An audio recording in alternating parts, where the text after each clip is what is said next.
Vous avez entendu comme moi, vous avez des personnes qui ont été attaquées par la spiritualité. C'est quoi le combat spirituel? Il se fait régulièrement dans votre sommeil, donc au niveau des rêves, et ainsi que la journée. C'est quoi l'énergie positive et négative? Vous ne savez pas et vous parlez de spiritualité? Toujours dans les fondamentaux, l'éducation des enfants, la vérité sur le mensonge, le positif sur le négatif. Je prends un livre positif.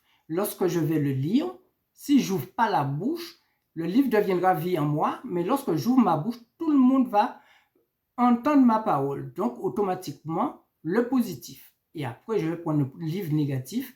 Et lorsque je vais lire le négatif, pareil.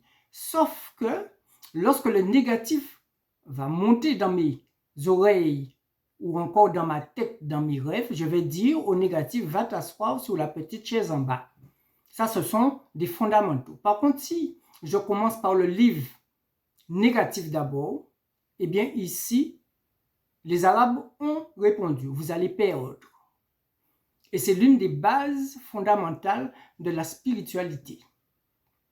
Vous avez entendu que certaines personnes vous parlent de prédications qui ont été prononcées. On vous dit les livres spirituels, il faut les fonder, les sonder, qui veut dire voir est-ce que c'est la vérité qui est écrite dans les livres spirituels. C'est pas parce que je dis que je vais faire une maison que la maison est faite. Qui veut dire que les livres spirituels, les écrits qui sont dedans, ne sont pas accomplis sur la terre. De même, pourquoi j'ai pris les 3 pyramides qui sont sur la terre, sous la terre et dans les eaux? Ici, c'est l'une des fondamentaux qu'on ne peut pas dire que c'est menteur, donc c'est vérité. Et vous avez des personnes qu'on va placer en groupe à côté de l'océan. Ils vont entrer en transe, vont faire des sorties divines ou astrales, ils vont quitter le corps et iront s'amuser avec les poissons. Et lorsqu'ils vont retourner dans le corps, dans leur maison, ils vont dire qu'ils étaient avec des poissons. Et pourtant, le corps était à terre, devant l'océan. De la même manière, vous pouvez aller jouer, entre guillemets, avec les aigles, retourner dans le corps, avec les rats, les scorpions, ou encore les 1000 pattes, et retourner dans le corps. Le corps est la maison de l'âme.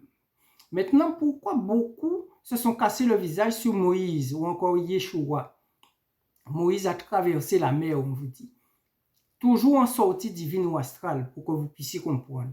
Moïse, s'il a été en initiation, l'âme est sortie du corps et est allée dans le fils qu'on appelle ténèbres ou mer.